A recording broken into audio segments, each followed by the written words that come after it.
Guys इस video में कुछ अलग तरह की चीज़ सीखते हैं। जो चीज़ बताऊंगा वो शायद आपको पता नहीं होगा, अगर पता होगा तो अच्छी बात है, स्किप कर करके देख लीजिएगा। जैसे कि ये मोबाइल है, मेरे पास अभी भी आया है। ये मोबाइल अभी तो क्या दोपहर को ही आया था। मैं वीडियो अभी बना रहा हूँ रात के अभी 11 बजे। तो ये मोबाइल दिखने में साधारण लगेगा आपको, क्योंकि इसमें बेसिकली स्विच प्रॉब्लम है। तो देख पा रहे हो, मैं चार्जर पर लगाया, ओनली चार्जिंग दिखा रहा है और स्विच को प्रेस कर रहा हूँ तो स्विच दब नहीं रहा। एक्चुअली होता ये है कि जब हम मोबाइल में बाहर से तो प्रॉब्लम और कुछ दिखता है, जब हम खोलते हैं तो और कुछ माजरा दिखता है। तो ये जो मोबाइल है बेसिकली आपको लग रहा है इजी है, लेकिन इतना इजी है नहीं, वो आपको धीरे धीरे पता पड़ जाएगा। तो ऐसे रिलेटिव के ऐसी कुछ चीज़ें बताऊंगा। जैसे कि इस मोबाइल में स्विच तो प्रॉब्लम है, लेकिन आपको मैं बता दूं ये स्विच जो है मार्केट में नहीं मिलता है। इस मोबाइल का आज के टाइम पे नहीं मिलता है। और जो वाइट वाले स्विच होते हैं वो मिल जाता है मार्केट में, लेकिन वो भी लोकल आते हैं। तो और बहुत सारे बिगिनियर ऐसे हैं जिनको आइडिया नहीं होता मोबाइल खुलता कैसे है। अब बहुत सारे बिगिनियर ऐसे हैं जिनको आधी 50% रिपेयरिंग आता है। तो सब यूज़र्स के हिसाब से वीडियो बनाना पड़ता है। तो ऐसा भी होता है, जैसे अभी मोबाइल में खोल रहा हूँ तो आधे से ज़्यादा बिगिनर को पता नहीं है कि ऐसे मोबाइल जो है किस तरीके से खुलेगा, क्योंकि ये मोबाइल की डिस्प्ले जो होता है बहुत टफ़ होता है, खोलना मुश्किल होता है। क्योंकि एक तो वैसे जे सीरीज़ वाले मोबाइलों में सुपर एमोलेड डिस्प्ले होता है, हालांकि इस मोबाइल में नहीं है। बाकी ये मोबाइल के खोलने का भी एक टेक्निक है, टच टू टच। अगर थोड़ा सा भी ब्रेक हुआ तो टच काम करना बंद कर देगा। रिस्की वाली रिपेयरिंग होता है ये चीज़ें। और एक और चीज़ बताना चाहूँगा, कभी कभी ऐसा मोबाइल भी आएगा आपके पास, आप उस मोबाइल के पेज खोलने जाओगे तो पूरी तरह से पेज में क्या है, जंग लगा हुआ है। आप स्क्रू ड्राइवर घुमाए जा रहे हो लेकिन पेज घूम नहीं रहा। फिर आप माथा पचते रह जाओगे कि मोबाइल खुले तो खोले कैसे। कुछ भी नुकसान हो सकता है, बॉडी डैमेज हो सकता है, डिस्प्ले डैमेज हो सकता है। तो ऐसे रिपेयरिंग की भी एक ट्रिक होता है, जो चीज़ें यूट्यूब में आपको मिलेगा नहीं, वो चीज़ भी मैं बताऊंगा। मुझे आप कमेंट कीजिएगा। मेरे पास वैसे फॉल्ट के हिसाब से मैं वीडियो बनाता हूँ, जैसे जैसे फॉल्ट आता है वैसे वैसे आप लोगों को शेयर करता हूँ। अब ऐसा तो नहीं है आँख बंद करके कोई भी वीडियो बना देते हैं, ऐसा नहीं होता ना। तो वो चीज़ें मैं बाद में बताऊँगा, पेज वाला सिस्टम। तो फिलहाल इस मोबाइल की बात करते हैं। तो इस मोबाइल का पेज खोल लेते हैं। और आप जानते हो ऐसे मोबाइल जो रहते हैं पहले हीट सेपरेटर मशीन में रखना पड़ता है, उसके बाद में गर्म होता है। गर्म होने के बाद में जो है ये क्रोम को अपनी तरफ खींचना होता है। अगर आप नीचे ऐसे मेरी तरफ अपनी तरफ खींचोगे तो फ्रेम जो है लूज़ होगा, और अगर नीचे की तरफ प्रेस करोगे ना तो टच ब्रेक होने के चांसेस ज़्यादा होते हैं। हालांकि ये मोबाइल भी एक आया हुआ है वीवो Y12। इसमें भी देखो एक ट्रिक है। ये मोबाइल कुछ बिगिनियर को ये पता नहीं है कि पीछे ग्लास लगा हुआ है या कंप्लीट बॉडी है। वो नाखून फंसाते, एलन की फंसाते, लेकिन बॉडी जो है खुलती ही नहीं है। क्योंकि वो कन्फ्यूज़ हो जाते हैं कि मोबाइल खोले तो कैसे खोले, क्योंकि उनको पेज तो दिखता नहीं है और ये उनकी बैटरी इनबिल्ट होती है। इसमें कॉमन चीज़ हमें देखना पड़ता है कि आप पीछे के पैनल और जो बीच का जो हड्डी होता है ना, मतलब बीच का जो क्रोम होता है, वो दोनों को आप कलर मैच कराओगे ना तो आपको एक डार्क कलर दिखेगा, एक लाइट कलर दिखेगा, जैसे कि आप स्क्रीन पे देख पा रहे हो। तो इस कलर के थ्रू आपको आइडिया होगा कि मोबाइल में ग्लास लगा हुआ है नहीं। अगर मान लो पीछे ग्लास लगा हुआ नहीं है तो सेम कलर मिलेगा, और अगर ग्लास लगा हुआ है तो आपको एक तरफ शाइनिंग, पीछे पैनल की तरफ शाइनिंग लगेगा, और जो बीच का जो क्रोम है वो आपको लाइट लगेगा। और ये जो सैमसंग का फ़ोन देख रहे हो, इसको मैंने सेपरेटर मशीन में गर्म किया ताकि ये जो क्रोम है डिस्प्ले से जो चिपका हुआ पेस्ट है वो थोड़ा स्मूथ हो जाए और फ्रेम जो है इजी तरीके से खींच सके। याद रखें अपनी तरफ खींचना है, ना कि आप नीचे धकेलोगे। नीचे धकेलोगे तो टच जो है डेफिनेटली टूटेगा ही टूटेगा। और ये मोबाइलों का टच हालांकि सस्ता ही आता है, लेकिन एक चीज़ बता दूं, अगर आप मार्केट का टच लगाते हो ना, अगर ये डिस्प्ले ख़राब, सपोज करो ये फ्रेम खोलने जा रहे हो और इस डिस्प्ले आपसे ख़राब हो जाता है और टच ख़राब हो जाता है, तो आपके कम कॉस्ट में रिपेयर हो जाएगा, कॉस्ट कम लगेगा। लेकिन कितना आपके लिए प्रॉब्लम क्रिएट होगा वो चीज़ें समझ लो, क्योंकि पहले आपको डिस्प्ले खोलना पड़ेगा। डिस्प्ले टच अगर टूटता है तो डिस्प्ले खोलना ही पड़ेगा आपको, और डिस्प्ले खोलते वक्त उसमें भी क्रैक होने के चांसेस रहते हैं। तो एक छोटी सी लापरवाही के लिए आपके पास दो नुकसान हो जाएगा। डिस्प्ले जानते हो कम से कम ये 700 600 ऐसे रुपये का आएगा। तो ये छोटी छोटी चीज़ें हमें ध्यान में रखना पड़ता है। अब जैसे कि आपने देखा मैंने पीछे का फ्लैक्स खोला डिस्प्ले का, तो ये फ्लैक्स कभी कभी खोलना भूल जाता है कस्टमर बस शॉपकीपर, जिससे क्या है जैसे हम डिस्प्ले को खींचते हैं तो फ्रेम जो है फ्लैक्स से टूट जाता है, कनेक्टर से, मतलब फ्लैक्स टूट गया तो समझ लो डिस्प्ले ख़राब हो ही गया। तो भले ही इसमें 1 घंटा 2 घंटा लग जाए, लेकिन एक एक चीज़ जो है केयरफुली खोलना पड़ता है। ये वीडियो में तो आप 5 मिनट से ज़्यादा टाइम नहीं दिया, वीडियो में तो आपको जल्दी मैंने बता दिया, लेकिन एक्चुअली में इसमें कम से कम आधा घंटा तो लगा ही लगा है इसको खोलने में, क्योंकि एक एक चीज़ ध्यान, मतलब क्रोम किस तरह से खुलेगा, कहाँ पे फंस रहा है, क्या चीज़ पेश देने से क्या चीज़ नुकसान हो सकता है, तो वो चीज़ें भी ध्यान देना पड़ता है।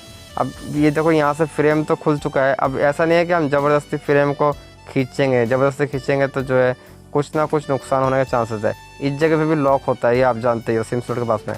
तो मैं किस तरीके से खोल रहा हूँ लॉक जो है मदरबोर्ड से अलग हो जाए, मतलब ये फ्रेम अब लॉक खुल चुका है। अब मैं बाहर की अपनी तरफ खींच रहा हूँ, देख मेरे मोबाइल जो है कंप्लीट खुल चुका है। हमें क्या रिप्लेस करना था, स्विच में प्रॉब्लम था। अब ये स्विच देख रहे हो जड़ पे मतलब डैमेज हो गया है, तो क्या ये स्विच ठीक हो पाएगा? अब मैंने बताया था खोलने के बाद मालूम पड़ता है कि प्रॉब्लम क्या है मोबाइल में। हालांकि ये तो डैमेज है ही है, अब देख लेते क्या पता इंटरनल स्विच भी डैमेज हो। तो अब इंटरनल स्विच डैमेज होगा तो वो स्विच तो मार्केट में मिलता नहीं है, उस चीज़ को रिप्लेस करना पड़ेगा। तो ये इस स्विच में जो है ये हो सकता है कि क्या दिमाग लगाओगे, मान के चलो स्विच ख़राब ही है। अब एक्चुअली में ये स्विच ख़राब है, देखो मैं चिमटी पेचकस से जो है प्रेस कर रहा हूँ, स्क्रू ड्राइवर से प्रेस करने में प्रेस भी नहीं हो रहा, तो जाहिर सी बात है स्विच जो है रिप्लेस करना ही पड़ेगा मैं। तो ये स्विच नहीं है मार्केट में, तब क्या करोगे? मैं तो क्या दिमाग लगाता हूँ कि ऐसे स्विच में है ना कस्टमर से मैं पहले ही जो है बातचीत कर लेता हूँ। जैसे कि कस्टमर को कह देता हूँ कि आपका जो वॉल्यूम स्विच है वो काम नहीं करेगा, एक स्विच काम करेगा, एक स्विच काम नहीं करेगा, कि वो स्विच जो है हम निकाल के फेंकेंगे। कोई भी एक बहाना बना देता हूँ। बहाना बनाने का क्या होगा, कस्टमर का ऐसा नहीं है कि वॉल्यूम स्विच निकालने में वॉल्यूम काम नहीं करेगा, वॉल्यूम काम करेगा, क्योंकि आप बेसिकली जानते हो वॉल्यूम का अप बटन रहने दो, जिससे हम वॉल्यूम बढ़ाते हैं, वो बटन को मत निकालो। और वो बटन निकालो जिससे हम कम करते हैं वॉल्यूम को, उस बटन को अगर निकालते हो तो मान लो वॉल्यूम बढ़ाने का जो बटन है उसको आप एक बार प्रेस कर लिए, डिस्प्ले में दिखा दिया वॉल्यूम बढ़ रहा है, फिर डिस्प्ले में आप स्क्रीन से जो है स्लाइड के ऊपर करो, वॉल्यूम बढ़ जाएगा। तो यूज़र्स का वॉल्यूम का प्रॉब्लम हो गया सॉल्व। और वो जो स्विच हम निकालेंगे वो स्विच पावर स्विच में लगाएंगे और पावर स्विच का प्रॉब्लम जो होगा सॉल्व। तो हमारा इन्वेस्टमेंट हो गया 0 और प्रॉब्लम हो गया सॉल्व। तो यही करने जाऊँगा इस मोबाइल में भी। अब ये जो स्विच निकालूंगा ना, ये स्विच में भी रिस्क वाली चीज़ है। कैसे? आप जानते हैं स्विच एसएमडी मशीन से निकालना पड़ता है। तो ये स्विच जो है इसके जस्ट अपोजिट नीचे डिस्प्ले कनेक्टर है। आप हीट किस तरफ मारोगे, ऊपर से हीट मारोगे या नीचे से हीट मारोगे? तो मैं बेसिकली ऊपर से हीट मारूंगा, क्योंकि मुझे पता है ऊपर से हीट मारने से स्विच तो वैसे ख़राब है ही, और जल जाएगा तो क्या हो जाएगा।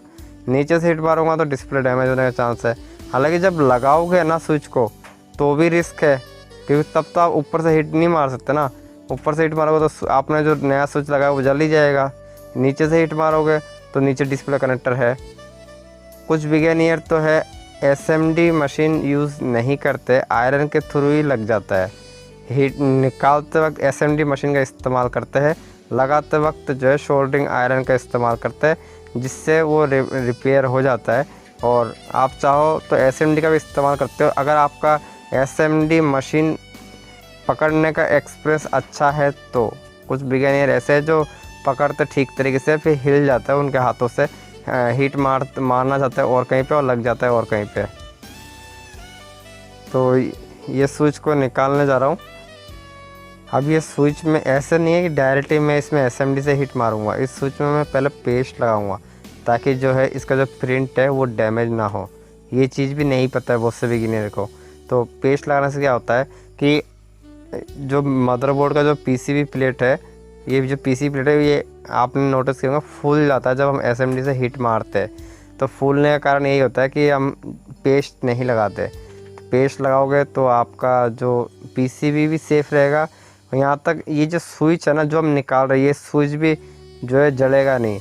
आपको पता होना चाहिए जितना ज़्यादा आप चाहे स्विच के ऊपर पेस्ट डालो, चाहे चार्जिंग पिन के ऊपर डालो, चाहे कोई कोई भी XYZ जो भी कनेक्टर आप निकाल रहे हो, सिम स्लॉट निकाल रहे हो, जितना ज़्यादा पेस्ट लगाओगे उतना ज़्यादा सेफ़ रहता है। वो कंपोनेंट भी सेफ़ रहेगा और आपका मदरबोर्ड का प्रिंट भी सेफ़ रहेगा।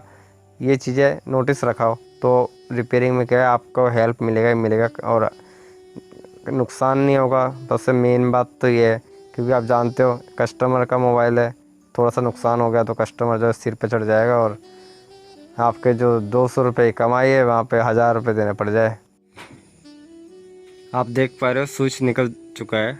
अब इस जगह पे हम क्या करेंगे, दूसरा स्विच लगाएंगे, नया नहीं, इसी मोबाइल का वॉल्यूम का अप स्विच लगाएंगे, मतलब डाउन स्विच लगाएंगे, जिससे वॉल्यूम कम होता है। क्योंकि ये स्विच जो है वो वाइट वाले स्विच के लेंथ से मैच नहीं करता है और इसको आप कटर से काट के भी नहीं लगा सकते। ये स्विच जो है रिप्लेस ही करना पड़ता है।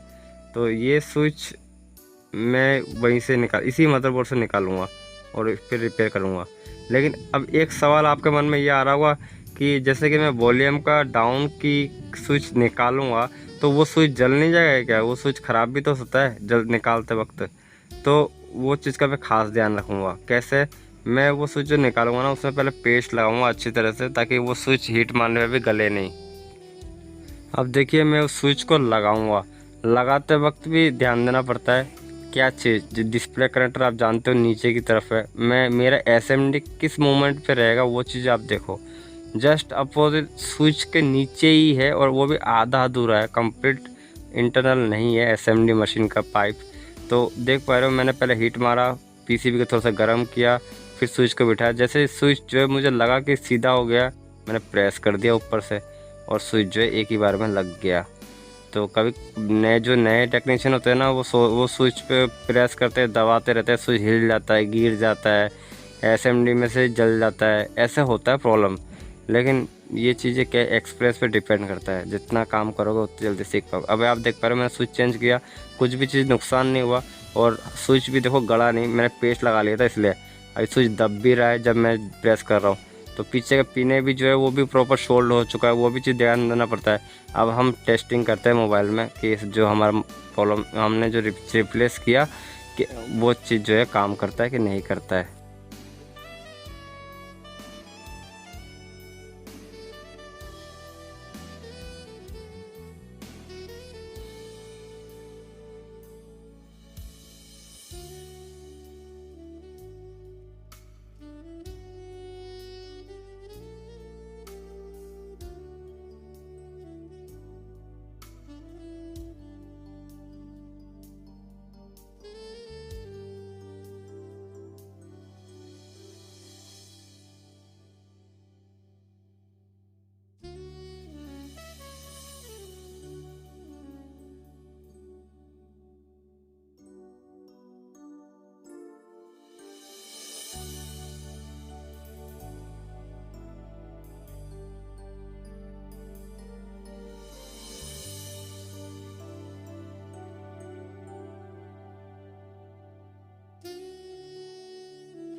अब ये मोबाइल देखिए, इसको मैंने सेपरेटर मशीन में लगा दिया जो कि गर्म हो चुका है 100 डिग्रीज पे। और मैं इसको किस तरीके से खोलता हूँ, हालांकि ऐसे जो पीछे जो गिलास होते हैं या फिर प्लास्टिक के पैनल होते हैं वो डैमेज नहीं होते, इजी तरीके से रिपेयर हो जाते हैं। तो अभी देखो नाखून से इस तरह से कितने भी फंसा लो नहीं खुलेगा। तो मैं इसमें जो स्टेनसिल होता है ना उससे भी खोल सकता हूँ, या फिर टेम्पर ग्लास के जो मोटे 11D के जो रैपर होता है उससे भी खोल सकते हो आप, इजी रहता है। तो देख पा रहे हो मैं इस तरीके से फंसा के जो है ऊपर कर रहा हूँ। हालांकि गर्म कर लिया मोबाइल को इसलिए इजी तरीके से खुल रहा है, वरना बहुत मेहनत नुकसान हो जाता। गर्म करना ज़रूरी है, स्मूथ हो जाता है पेस्ट। अब जैसे कि इसमें आप जानते हो फिंगरप्रिंट लगा हुआ है, तो इसका जो पत्ता है वो पत्ता कट सकता है। तो मैं देख रहा हूँ स्टेंसिल ज़्यादा अंदर प्रेस नहीं कर रहा, क्योंकि मुझे मालूम है फ्लैश का पत्ता किसी भी तरीके से मुड़ा हुआ हो सकता है फ्लैश का पत्ता, फिंगरप्रिंट का पत्ता जो है हमारे ये स्टेंसिल से जो है कट जाए, ऐसा हो सकता है। तो मुझे एक आइडिया है कितना, बस इससे ज़्यादा नहीं, मतलब कैमरे से इस तरफ ही हमें लेना है, मतलब स्टेंसिल को। ज़रूरी नहीं है कि आप स्टेंसिल का इस्तेमाल करें, आप इसमें 11D जो टेम्पर होता है उसका भी इस्तेमाल कर सकते हो। तो इस तरीके से खोलना पड़ता है, ये चीज़ उम्मीद करता हूँ सीख चुके होंगे। इसके आगे भी नई नई चीज़ सीखते हैं। तो इसको तो मैं हटा देता हूँ, दूसरा चीज़ दिखाता हूँ, नहीं तो वीडियो जो है बहुत लंबा हो जाएगा, आप जानते हो। अब हमने जो सैमसंग का स्विच रिप्लेस किया था ना, वो स्विच तो रिप्लेस हो गया और मोबाइल सही भी हो गया, लेकिन मैंने बटन भी दिखाया था वो पूरी तरह से गल गया है। तो ऐसे बटन को भी आप रिपेयर कर सकते हो, जैसे कि देख पा रहे हो, ये मैंने कटिंग करके लगाया पेस्ट। ये डिस्प्ले का जो कीपैड मोबाइल का डिस्प्ले के अंदर लगाया जाता है, इस तरीके से पेस्ट लगा के इसको थोड़ा सा फोल्ड कर दो। लेकिन ज़रूरी नहीं है कि ये भी हर मोबाइल में सक्सेस हो, ये जुगाड़ वाला काम होता है। कुछ बिगिनियर जो है इलेक्ट्रिक वायर का भी इस्तेमाल करते हैं, स्विच को निकाल कर फेंक देते हैं और उस जगह पे हम इलेक्ट्रिक मोटा वायर जो है फंसा देते हैं, वो बेस्ट होता है। और ये भी तरीका कर सकते हो, लेकिन कुछ कुछ में सक्सेस अच्छा स्मूथ तरीके से प्रेस होता है और कुछ में स्मूथ तरीके से प्रेस नहीं होता है। ये नया चीज़ है, आपको शायद नहीं मालूम था अब तक, मैं जहाँ तक उम्मीद करता हूँ। तो अब दूसरा चीज़ सीखते हैं, ये मोबाइल को मैं साइड में कर देता हूँ। गाइस ये लावा का मोबाइल है और इसमें देख पा रहे हो नो सर्विस का मैसेज आ रहा है जब मैंने सिम लगाया है। अब ये प्रॉब्लम का सॉल्यूशन करेंगे, लेकिन एक चीज़ बताना चाहूँगा, अगर आप यहाँ मतलब बीच में से वीडियो देख रहे हो तो आप रिपेयरिंग जल्दी सीख नहीं पाओगे, स्टार्टिंग से वीडियो देखोगे तो जल्दी रिपेयरिंग सीख पाओगे। तो इस मोबाइल का सॉल्यूशन हम करते हैं। फ़िलहाल मैं बेसिकली एक बार नेटवर्क में जाके चेक करूँगा। हम मोबाइल में सिर्फ ये चेक करना पड़ता है कि नेटवर्क जो है मैनुअल टेस्ट करना पड़ता है, मतलब मैनुअल नेटवर्क शो करता है कि नहीं करता अदर कंपनियों के। दूसरा चीज़ है, हमें ये कंफर्म करना पड़ता है कि सिम जो है हमारा सही तरह से लगा है नहीं लगा है। कभी कभी ऐसा होता है सिम अगर सही तरह नहीं लगता है तो भी नो सर्विस का मैसेज आता है। कीपैड के मोबाइल में जब भी हम सिम लगाते हैं तो एक एक्स्ट्रा एप्लीकेशन तैयार होता है, जैसे कि एयरटेल का सिम लगाओगे तो एयरटेल लाइफ के नाम से फंक्शन दिखेगा, वोडाफोन का लगाओगे तो वोडाफोन GPRS दिखाएगा। तो वो चीज़ मैं फाइंड कर रहा हूँ।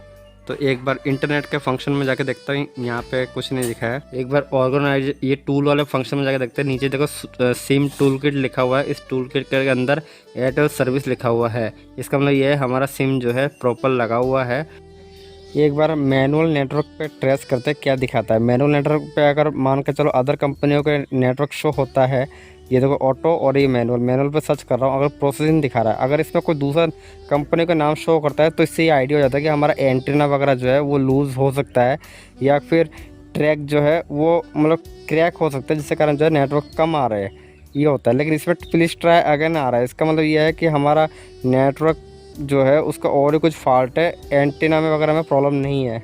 बेसिकली ये जो प्रॉब्लम है कोई ट्रैक वगैरह का मिसिंग होगा तो आता है, बाकी एंटीना का लूज़ होगा तो भी कुछ कुछ मोबाइलों में नो सर्विस का मैसेज आता है। वैसे तो इमरजेंसी आता है अगर नेटवर्क लूज़ होता है तो। देख पा रहे हो यहाँ पे जंपर किया हुआ है, किसी में टेक्नीशियन ने जो है वायरिंग किया है इसके नेटवर्क पर।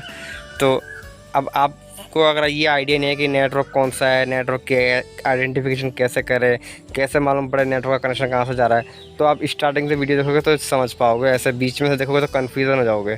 तो अभी जैसे कि देख पा रहे हो मैं GSM वाले पॉइंट पर रख रखा हूँ, एक पॉइंट को ग्राउंड में रख रखा हूँ, मल्टीमीटर में साउंड के साथ में 004 आ रहा है और दूसरा जो GND है वो तो है ही। अब GSM वाला जो हम ट्रैक चेक कर रहे हैं ना, ट्रैक को जब फॉलो करते हैं तो वहाँ पे कुछ कंपोनेंट लगे हुए हैं, उन कंपोनेंट को ट्रेस कर रहा हूँ तो सेम चीज़ें दिखा रहा है, 004 या 3 ऐसे कुछ दिखा रहा है, लेकिन 4 ही दिखा रहा है अधिकतर। तो इसका मतलब ये है कि फ्रीक्वेंसी जो हमारा लाइन है ना, GSM वाला लाइन वो सही है। अगर सपोज करो 001 आता और साउंड भी आता मल्टीमीटर में, तो इससे ये आइडिया हो जाता है कि हमारा GSM लाइन सिग्नल जो है वो टूट चुका है IC से, और ग्राउंड के साउंड तो आएगा क्योंकि वो ग्राउंड है, नेटवर्क ग्राउंड में ही शो होता है। अब हमने GSM वाला लाइन तो ट्रैक कर लिया, लेकिन IC के उधर नेटवर्क कनेक्शन को हम चेक नहीं कर पा रहे। लेकिन हमें क्या है, ये जाली जो है, ये जाली एक्स्ट्रा प्रोटेक्टर जो है, इसको हमें खोलना पड़ेगा, उसके बिना जो है नेटवर्क का कनेक्शन हम चेक नहीं कर पाएंगे।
गाइस जाली हमने हटा दिया है, लेकिन आप ये देखिए ये जाली हटाते ही इसके अंदर दो आईसी मिला मेन। तो जो स्पेक्ट्रम नाम की जो आईसी है वो सीपीयू हो गया, रैम भी वही हो गया और पावर आईसी भी वही हो गया। लेकिन जहाँ हमने हमारा जो नेटवर्क वाला जो सिग्नल है वो आप देख पा रहे हो, एक छोटा सा एक आईसी पे जा रहा है जिसका नंबर है HS 8292U। मैं डेफिनेटली कह सकता हूँ ये जो आईसी है ये नेटवर्क आईसी है। हालांकि हमने काफ़ी सारे, अगर आप पुराने बिगिनियर हो तो आप देखे होंगे क्रिस्टल चेंज करते हमारा नैनो सर्विस का प्रॉब्लम सॉल्व हो जाता है। लेकिन ऐसा हर मोबाइल में नहीं होता है, क्योंकि क्रिस्टल देख पा रहे हो इसमें भी लगा हुआ है, लेकिन सीपीयू के पास में लगा हुआ है, जो कि वो क्रिस्टल से कोई मतलब नहीं है। क्योंकि एक्स्ट्रा ये फिल्टर वाला जो ये आईसी है HSU वाला, ये सेम आईसी देख पा रहे हो मेरे पास दूसरा एक मदरबोर्ड है डेड, तो इस मदरबोर्ड में भी सेम आईसी है। तो हम क्या करेंगे, इस आईसी को निकाल कर उसमें लगा के सिर्फ ट्राई करेंगे। ये नहीं है कि सक्सेस हो जाएगा, मतलब कहने का मतलब ट्राई करना होता है, सक्सेस हो भी सकता है नहीं भी हो सकता है, कोई और दूसरा रास्ता नहीं है। अगर आप यहाँ तक वीडियो को वॉच किए तो एक हिंट वाली बात बता देता हूँ जो आपका काम आएगा। ये जो आईसी है, इन आईसी को अगर आप निकाल देते हो तो आप ये मत समझना कि सेट डेड हो जाएगा आईसी अगर सही नहीं लगा पाते तो। ये जो आईसी है पीएफओ आईसी कह सकते हो। हालांकि ये पीएफओ आईसी की तरह ही है, लेकिन इसमें क्रॉस का निशान नहीं है। ये अलग कीपैड का अलग टाइप का आईसी है नेटवर्क का, जिसका नाम वगैरह हमें जानने की कोई आवश्यकता नहीं। हमें सिर्फ ये मालूम होना चाहिए कि ये नेटवर्क आईसी ही है, जो कि मैंने मालूम किया ट्रैक देख के। जो कि आप देख पा रहे हो ट्रैक हमने फाइंड किया है, तो वो ट्रैक इसी आईसी में जा रहा है नेटवर्क का। तो उस हिसाब से एक आइडिया लगता है कि ये नेटवर्क आईसी हो सकता है। तो मैंने जब ये मेरे पास डेड मोबाइल है, जब इसका आईसी मैंने चेक किया नेटवर्क आईसी सेम मैच कर गया, तो हम सिर्फ ट्राई कर रहे हैं कि ये आईसी जो है निकाल के उस आईसी मतलब उस मोबाइल में लगा के देखेंगे। सक्सेस हो जाए तो अच्छी बात है, नहीं होता है तो और क्या करोगे, सीपीयू को रिवॉल्व करोगे। सीपीयू जो है ये भी होता है प्रिंट डैमेज और सेट डेड हो जाए, इतना तो कस्टमर ही आपके ऊपर हावी हो जाएगा। तो हम बेसिकली ये आईसी को रिप्लेस करके देखते हैं, सक्सेस हो जाता है तो अच्छी बात है। और रिप्लेस करने के लिए आपको ये चीज़ पता होना चाहिए हीटिंग टेम्परेचर कितना होना चाहिए और हीट किस तरीके से मारना है। हालांकि अगर आप नए नए काम सीख रहे हो तो जल्दी से कोई आईसी को निकाले नहीं, क्योंकि ये लाइन जो है बहुत सेंसिटिव लाइन है। हो सकता है आपके हाथ से कुछ चीज़ बिगड़ जाए, कोई कंपोनेंट वगैरह ख़राब हो जाए, मोबाइल डेड हो जाए, ऐसा हो सकता है। तो बेसिक तरीके से सीखोगे तो ईजी रहेगा और सेफ़ रहोगे। अब जैसे कि ये नेटवर्क के जो बॉल्स है वो बहुत ही मोटे टाइप के हैं, तो ऐसा नहीं है कि बॉल्स इसको हमें रिवॉल्व करने की आवश्यकता है, ऐसा कुछ नहीं है। क्योंकि ये पीएफओ आईसी है, नॉर्मल आईसी है, मतलब जो है पावर आईसी वगैरह होता है उनके बॉल्स अलग टाइप के होते हैं, उनमें बहुत सेंसिटिव तरीके से लगाना पड़ता है, एकदम केयरफुली लगाना पड़ता है। क्योंकि वो आईसी थोड़ा सा हिल जाता है तो क्या होता है उनके बॉल्स डैमेज हो जाते हैं। हालांकि ये आईसी आप देख पा रहे हो हिल रहा है तो उससे कोई फ़र्क नहीं पड़ेगा, क्योंकि ये आईसी में गिन चुन के 2-3 ही सप्लाइयों को जो है ये इनपुट आउटपुट का काम करता है। बाकी तो इसके जितने भी प्रिंट है वो सब ग्राउंड पे रिलेटिव जो है काम करता है। तो इस तरह मैं ये आईसी लगा रहा हूँ, लगाने के बाद में सेम उसी तरह से हीटिंग टेम्परेचर जो है 350 पे रख के इसको हीट मारूँगा, और हीट मारने के बाद में जो है ये आईसी लग जाएगा। लगने के बाद में फिर हम क्या करेंगे, इसको ट्राई करते हैं नेटवर्क जो है हमारा प्रॉब्लम सॉल्व होता है कि नहीं होता है। हालांकि इसका ये टेस्टिंग मेथड ऐसा है कि आप अगर ये आईसी को रिप्लेस कर देते हो, ऐसा नहीं है कि आप हम जब जीएसएम वाले लाइन में चेक कर रहे थे ट्रैक नंबर कितना दिखा रहा है 004 दिखाया था, तो ये आईसी रिप्लेस करने के बाद में ऐसा नहीं है कि नंबर बढ़ जाएगा, नंबर वही रहेगा 004 ही दिखाएगा मल्टीमीटर से जब आप चेक करोगे। मैं एक बार ये आईसी दिखाता हूँ, इस टाइप की आईसी है, सिंपल सी आईसी है। ऐसे नो सर्विस का प्रॉब्लम लावा में और चाइनीज़ के जितने भी सेट है ना आईटेल वगैरह, इन सब में ऐसे प्रॉब्लम आते हैं। तो इस टाइप की आईसी आपको मिलेगा सबसे ज़्यादा इन चाइनीज़ कीपैड सेटों में। तो ये आईसी ये अगर ऐसा आपके पास चाइनीज़ मोबाइल डेड मोबाइल रहे तो उनको आप मतलब अपने पास ही रखें, क्योंकि डेड मोबाइल जो है बहुत ज़्यादा काम आता है। और ये मोबाइल डेड मोबाइल जो है अधिकतर बिगिनर सेल कर देते हैं, तो सेल करोगे तो ये आईसी जो है आप परचेस करोगे उसमें टाइम भी लगेगा और अमाउंट भी ज़्यादा लगेगा। तो बेटर ये होता है कि डेड मोबाइल जितना ज़्यादा आपके पास स्टॉक होगा उतना बेटर है। डेड मोबाइल से ही हमें बहुत सारे प्रॉब्लम जो है सॉल्व हो जाते हैं।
गाइस इस मोबाइल में प्रॉब्लम दिखाता हूँ मैं आपको।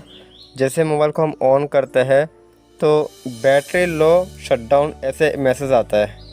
तो ये बैटरी की प्रॉब्लम नहीं है और ऐसा भी नहीं है कि बैटरी में चार्ज नहीं है। इस यहाँ इस मोबाइल में नया बैटरी भी लगा के दिखाऊंगा, सेम प्रॉब्लम दिखाएगा कि बैटरी लो का, जो कि फुल चार्ज है बैटरी फिर भी ऐसा प्रॉब्लम आ रहा है। और ये जो प्रॉब्लम है, अगर ऐसा प्रॉब्लम होता है कि बैटरी लगाते ऑन होता है फिर इमीडिएटली स्विच ऑफ हो जाता है, कोई एरर नहीं आता, तो हम बैटरी लूज़ कनेक्शन कह सकते हैं। लेकिन ऐसा भी नहीं है कि बैटरी लूज़ भी नहीं है। मैंने नया बैटरी लगा के देखा फिर भी सेम प्रॉब्लम आ रहा है। मल्टीमीटर की मदद से हम इसके बैटरी कनेक्टर के जो तीनों पिन होते हैं उनके जो कनेक्टिविटी है उसको हम पहले चेक करेंगे। हो सकता है बीएसआई लाइन वगैरह जो है मिसिंग हो, या फिर कोई कंपोनेंट जला फुला हो, या कोई लीकेज हो, कोई कैपेसिटर, कोई डायोड, ये चीज़ें चेक करना पड़ता है पहले। तो मोबाइल को एक बार मैं खोल लेता हूँ, खोल के फिर आपको मैं चेक करके दिखाता हूँ स्टेप बाय स्टेप।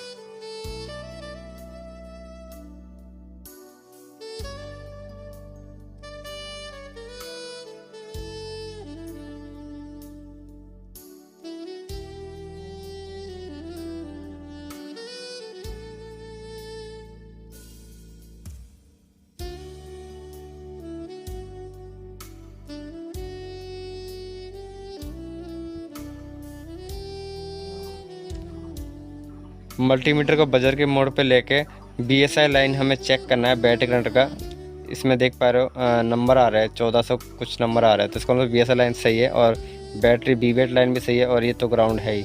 और जो कैपेसिटर है ये कैपेसिटर शॉर्ट भी नहीं है, पीछे देख पा रहे हो मैंने चेक कर रहा हूँ, एक लेंथ में ग्राउंड दिखा रहा है और एक लेंथ में जो है प्रॉपर सही दिखा रहा है, नंबर आ रहा है। और कहीं पे कोई लीकेज मुझे ऐसा कुछ दिख नहीं रहा।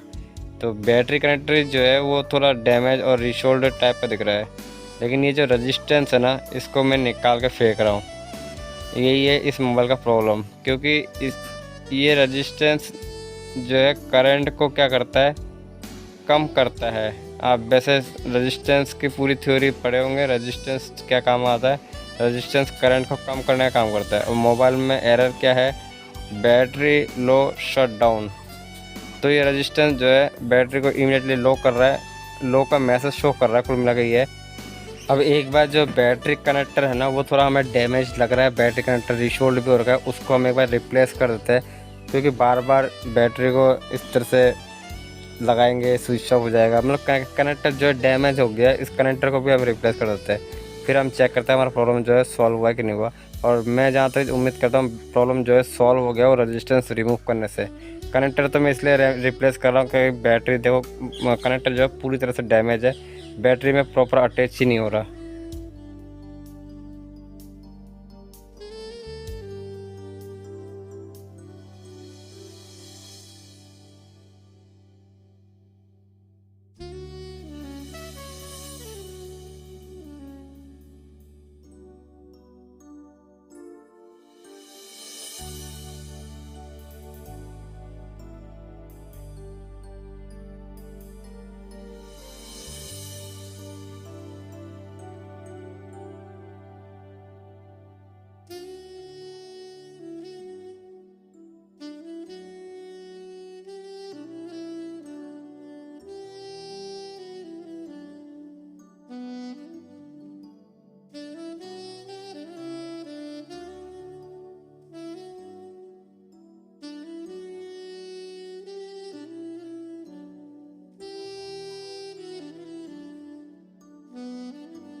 गाइस एक चीज़ का ध्यान रखिए, जब भी आप बैटरी रिप्लेस करते हैं तो इस टाइप के खूंटे, इन अगर मान लो किसी कभी कभी ऐसा होता है खूंटे जो है आपके मदरबोर्ड में नहीं होता, आप कनेक्टर रिप्लेस करने जा रहे हो। मेरे पास तो as it is same connector है, इसलिए मैं लगा पा रहा हूँ इसी तरीके से, और मैं डेड मोबाइल से निकाल के लगा रहा हूँ। अगर आप नया कनेक्टर लगाते हो तो खूंटे का खास ध्यान रखना, किसी में खूंटा होता है और मदरबोर्ड में लगाने का ऑप्शन नहीं होता, तो खूंटे को काटना पड़ता है कभी कटर से। ये चीज़ का बहुत से बिगिनर को मालूम नहीं है।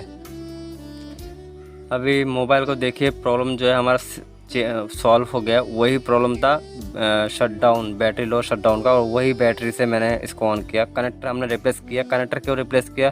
क्योंकि कनेक्टर जो है डैमेज था, और जो उसका प्रॉब्लम था उस रेजिस्टेंस के थ्रू प्रॉब्लम आ रहा था, जिसको हमने निकाल के फेंक दिया था।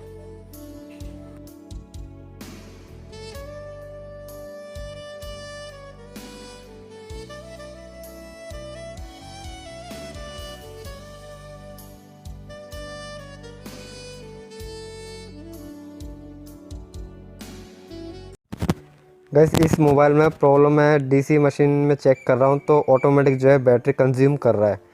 तो एक बार मोबाइल को खोलने से पहले, अब ये मोबाइल कम्प्लीटली सील पैक है, मोबाइल जो है खुला नहीं है। तो इस मोबाइल में पहले हम बैटरी का वोल्टेज चेक करेंगे कितना है। तो मल्टीमीटर को 20 की रेंज पर रख के, एक को ग्राउंड में रख के बैटरी के पॉजिटिव पे चेक कर रहा हूँ। तो अब देख पा रहे हो वोल्टेज बिल्कुल भी नहीं आ रहा, 0 आ रहा है। तो इस मोबाइल को एक बार खोलते हैं। खोलने के बाद में देखते हैं प्रॉब्लम कहाँ पे है। मोबाइल बैटरी में चार्ज जो है, एक बार चार्ज करके देख लिया, बैटरी जो है इमीडिएटली लो हो जाता है, मोबाइल को ऑन ही नहीं करता है। और डीसी मशीन से चेक कर रहा हूँ, मोबाइल ऑन तो हो रहा है डीसी मशीन से, लेकिन ऑन होकर वापस ऑफ हो जाता है। अगर ऐसा मोबाइल आपके पास आता है कि बैटरी रिलेटिव ज़्यादा बैटरी कंज्यूम होता है, बैटरी जल्दी इमीडिएटली लो हो जाता है, या फिर ऐसे फ़ोनों में ये भी प्रॉब्लम आता है कि मोबाइल हम चार्ज पर लगाते हैं तो चार्जिंग तो दिखाता है लेकिन बैटरी फुल नहीं होता है। एक प्रॉब्लम ये भी आता है कि चार्जर लगाते हैं तो बैटरी का एरर मिलता है, बैटरी एरर या फिर चार्जिंग एरर, या फिर phone temperature high, phone temperature low, या battery temperature high, battery temperature low, इस टाइप के काफ़ी सारे प्रॉब्लम आते हैं। तो इस वीडियो को देखने के बाद में आपको शायद इन चीज़ों का सॉल्यूशन मिल जाएगा, मतलब प्रैक्टिस करोगे तो मिल ही जाएगा सॉल्यूशन। तो ये मोबाइल खुल चुका है, अभी इसको खोलते हैं। इस मोबाइल को हम प्रॉब्लम सॉल्व करेंगे, इसमें एक्सप्लेन नहीं करेंगे। तो इस मोबाइल में मुझे जहाँ तक आइडिया हो रहा है, चार्जिंग से रिलेटिव भी प्रॉब्लम है, बैटरी ज़्यादा कंज्यूम करने का, क्योंकि बैटरी कनेक्टर पे वोल्टेज नहीं आ रहा। तो सिंपल सा है, या तो चार्जर पिन ख़राब होगा। अब चार्जर पिन ख़राब होगा तो बैटरी कंज्यूम क्यों करेगा ज़्यादा, ये भी एक सवाल, क्योंकि पिन में तो कोई आईसी होता नहीं है चार्जर पिन में। तो खोलने के बाद ही इसको मालूम पड़ेगा क्या है माजरा। ये जो प्रॉब्लम है बैटरी से रिलेटिव एरर का और चार्जिंग से रिलेटिव एरर का, आपको सबसे ज़्यादा आईटेल के सेटों में मिलेगा। ये जो प्रॉब्लम फेस होता है आईटेल के सेटों में, जो सबसे ज़्यादा प्रॉब्लम फेस होता है, वो सारे जितने भी इस तरह के प्रॉब्लम होते हैं ना, वो चार्जिंग आईसी से रिलेटिव प्रॉब्लम फेस होता है, मेरे एक्सपीरियंस के हिसाब से आपको बता रहा हूँ। अब मोबाइल तो कंप्लीट खुल चुका है। इन सेटों में आप ये जानते हो कि चार्जिंग आईसी अलग होता है और पावर आईसी अलग होता है।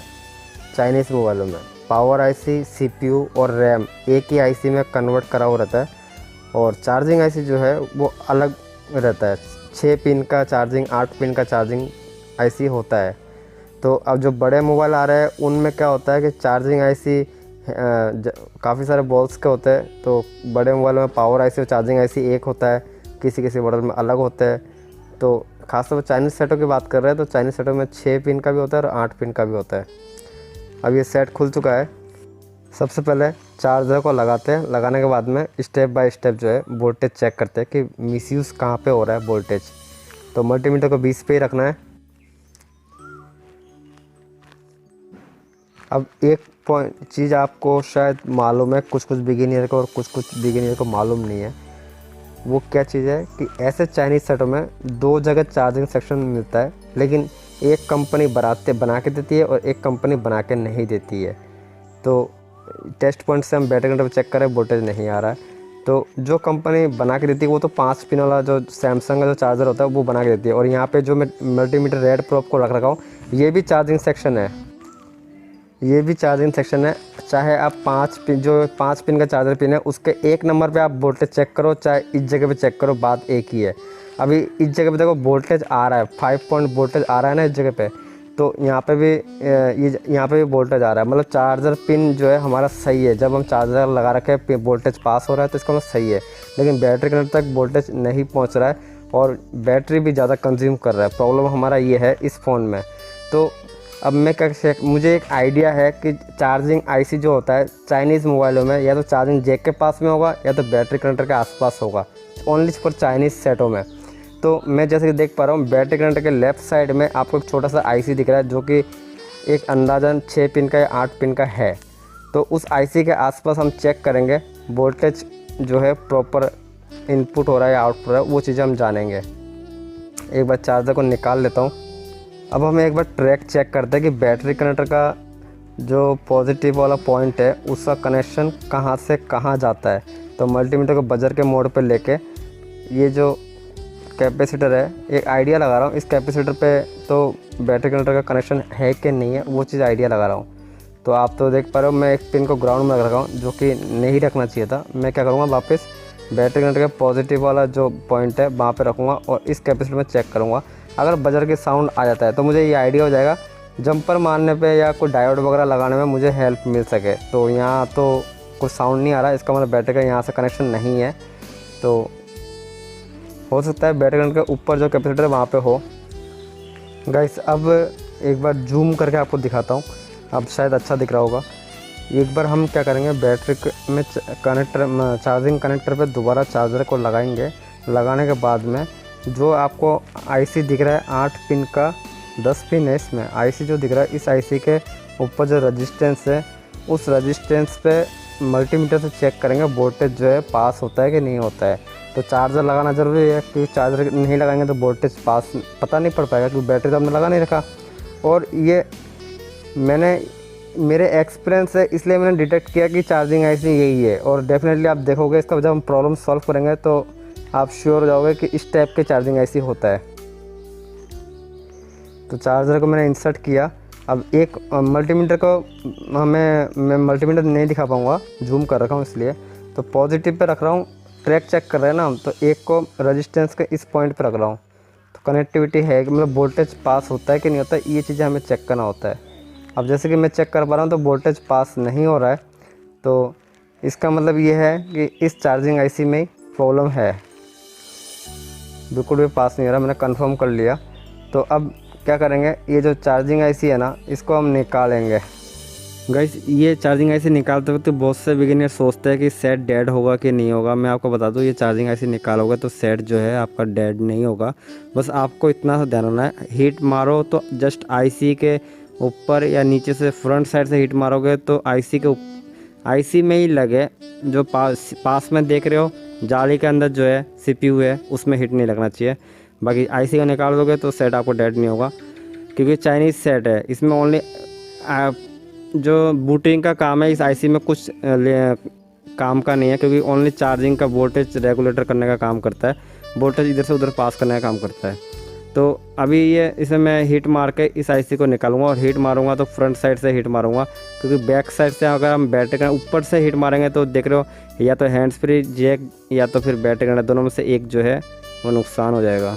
तो इसलिए मैं फ्रंट साइड से हीट मार के इस चार्जिंग आईसी को निकाल रहा हूँ। ये मैं निकाल दिया और आप देख पा रहे हो कितने पिन का निकला चार्जिंग आईसी, 8 पिन का चार्जिंग आईसी निकला। तो कोई बात नहीं है, ये आईसी को निकाल के फेंक दिया। अब फेंकने के बाद में इसमें थोड़ा सा ठंडा हो जाने देता और इसमें कुछ दिमाग नहीं लगाना। इसमें एक जेनेरिक डायोड आता है 5 वोल्ट का आता है, वो डायोड हमें इसमें लगाना है और हमारा जो प्रॉब्लम है वो सॉल्व हो जाएगा। डायोड लगाते वक्त क्या क्या चीज़ ध्यान देना पड़ता है वो चीज़ को मैं बताता हूँ, आपको काम आएगा। तो ये आईसी को तो हम दोबारा लगाएंगे नहीं।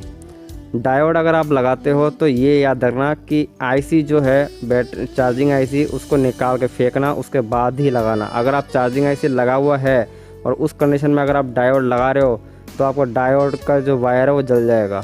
अगर आप जंपर की मदद से ये मोबाइल तो कोई आप जानते हो डायोड जो है कुछ बिगिनर जो है जंपर की मदद से लगाते हैं तो जंपर जल जाता है। चार्जिंग आईसी लगा हुआ रहेगा तो ओवर वोल्टेज होने के कारण जो है जंपर वायर डायोड ही ख़राब हो जाता है। कुल मिला के ये है। तो आईसी को निकालने के बाद में डायोड लगाओगे तो डायोड ख़राब नहीं होगा, थोड़ा सा हीटिंग होगा, गर्म होता है, कोई दिक्कत वाली बात नहीं है उसमें। अब जैसे देख पा रहे हो मैं मल्टीमीटर से टेस्टिंग कर रहा हूँ। क्या चीज़ टेस्टिंग कर रहा हूँ, मैं ये कंफर्म कर रहा हूँ कि चार्जर पिन का 1 नंबर पिन से इसमें कनेक्टिविटी है कि नहीं है। इसमें बजर के साउंड आ रहा है, जब वोल्टेज आ रहा है तो बजर के साउंड आ रहा है। अब बैटरी का पॉजिटिव मुझे जंपर मारने में ईजी हो तो ऐसा तो नहीं है मैं बैटरी कनेक्टर के पिनों में जंपर मार दूँगा, उससे नुकसान होगा, कनेक्टर डैमेज हो जाएगा। तो मैं ये आइडिया लगा रहा हूँ कि बैटरी करंट का पॉजिटिव वाला जो पॉइंट है कौन से जगह पे जाके किस कंपोनेंट के थ्रू जो है आईसी में जा रहा है, सीपीयू में जा रहा है। तो ये चीज़ हमें ढूंढना पड़ता है। तो मैंने जैसे कंफर्म किया कि जहाँ प्लस का चिन्ह है इसी जगह पे बैटरी करंट का साउंड आ रहा है और इस कैपेसिटर में साउंड आ रहा है, तो मुझे ईजी होगा डायोड को लगाने में। और दूसरा चीज़ मैं चार्जिंग पिन की तरफ देखूँगा, चार्जर पिन में कौन सी साइड में। अब ऐसा आप अगर चार्जर पिन के 1 नंबर पर जंपर मारते हो तो जंपर जो है ईजी तरीके से लगेगा नहीं, तो मिनी आयरन का इस्तेमाल करना पड़ेगा। वो करना पड़ता है, लेकिन इस सेट में मुझे बहुत ही ईजी तरीका एक आइडिया सूझा, जो मतलब कहने का मतलब पास में जो चार्जिंग सेक्शन एक और एक्स्ट्रा दे रखा है, यहाँ से आप जंपर उठा के अगर डायोड को सीधा डायरेक्ट लगा सकते हैं जंपर विदाउट जंपर की मदद से। तो इजी तरीका ढूंढने की कोशिश कर रहा हूँ। ज़रूरी नहीं है हर मोबाइल में इजी तरीका मिले, किसी मोबाइल में डायोड को काटना भी पड़ता है, काट कर जंपर मारना पड़ता है। अभी एक चीज़ और देखिए कि मैं जो डायोड की 2 लेंथ है, 2 लेंथ में बैटरी की तरफ जो मैंने वायर शोल्ड किया वो डायोड का जहाँ पे आपको ये ब्लैक कलर का आपको सिंबल मिल रहा है वहाँ पे वो बैटरी कलर की तरफ होना चाहिए, और दूसरा जो है चार्जिंग पिन की तरफ होना चाहिए। अगर आप उल्टा सीधा लगाने का फ़र्क पड़ता है इसमें, तो अगर आप उल्टा लगा दोगे तो कोई दिक्कत नहीं है, मोबाइल से ओनली क्या है डायोड जो है ख़राब हो जाएगा या तो फिर जल जाएगा या आपको काम जो है वो होगा नहीं, यही होगा और कुछ नहीं होगा, सेट डेड नहीं होता है। तो ये मैंने लगा दिया। अभी ये शायद मोबाइल फिटिंग नहीं आ बैठे, तो मैं इसको और अच्छी तरह लगाऊंगा। एक बार पहले चेक कर लेते हैं चार्जर लगा के हमारा जो प्रॉब्लम है वो सॉल्व होता है कि नहीं होता है। पहले मोबाइल में प्रॉब्लम था, सेट प्रॉपर ऑन नहीं हो रहा था, मोबाइल में चार्जिंग नहीं हो रहा था और बैटरी ज़्यादा कंज्यूम कर रहा था। बैटरी कंज्यूम करने का कारण था चार्जिंग आईसी, जिसको हमने निकाल के फेंक दिया। वो चार्जिंग आईसी हम चाहे तो दूसरा लगा सकते थे किसी डेड मोबाइल से, लेकिन इतना ढूंढने में टाइम लगता है या है कि नहीं है वो भी श्योर नहीं है। तो ये भी शॉर्टकट तरीका है। ये जो जेनेरिक डायोड है ये मार्केट में 3 रुपये का मिल जाता है। हमारा जो प्रॉब्लम है वो 3 रुपये में सॉल्व हो जाता है, तो इतना माथाफोड़ी करने की ज़रूरत पड़ती नहीं है। अभी देख पा रहे हो मैंने लगा दिया डायोड और हमारा जो काम है वो सक्सेस हो चुका है। चार्जिंग जो है प्रॉपर दिखा रहा है, और मैं डीसी में चेक करूँगा तो डीसी में जो है बैटरी कंज्यूम नहीं करेगा। अब एक बार मैं मल्टीमीटर से चेक करके दिखाता हूँ बैटरी कनेक्टर पे जो है कितना वोल्टेज आ रहा है डायोड लगाने के बाद में। तो ये देख पा रहे हो 4 पॉइंट से ऊपर वोल्टेज आ रहा है। इसका मतलब ये है कि हमारा बैटरी जो है फास्ट चार्ज होगा। और एक चीज़ आपको बता दूँ, अगर ये डायोड आपको मोबाइल मार्केट में ना मिले तो आप रेडियो मार्केट या टीवी मार्केट में ट्राई कर सकते हैं। ये जेनेरिक डायोड ज़रूरी नहीं है मोबाइल मार्केट में मिले, कुछ मार्केट में मिलते हैं, कुछ मार्केट में नहीं मिलते। इसका नाम है जेनेरिक डायोड, और ये चाइनीज़ मोबाइल में चार्जिंग आईसी से रिलेटेड प्रॉब्लम को सॉल्व करता है। हर तरह के एरर जो होते हैं उन प्रॉब्लम्स को सॉल्व करता है।